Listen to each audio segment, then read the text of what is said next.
जर आनंदाने राहायचं असेल आणि समाधानाने राहायचं असेल तर आपल्याला काहीतरी गोष्टी समजून घ्याव्या लागतील की आपल्याला तरीही आनंदाने जगण्याचा अधिकार आहे का. मग आपल्याला जे स्ट्रेस येतं, जे टेन्शन येतं, जे वेगवेगळे निरोप येतात आणि त्या निरोपाने आपली छाती धडधड धडधड व्हायला लागते. मग स्ट्रेस म्हणजे काय?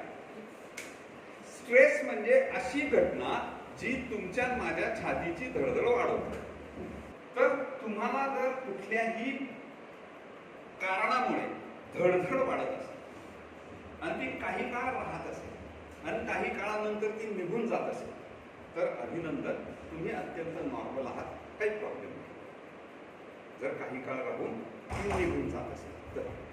पण जर ती जास्त वेळ राहत असेल तर मात्र कुठेतरी आपल्याला काहीतरी काळजी घेण्याची गरज आहे. ती काळजी काय घ्यायची या दृष्टिकोनातून आपण चर्चा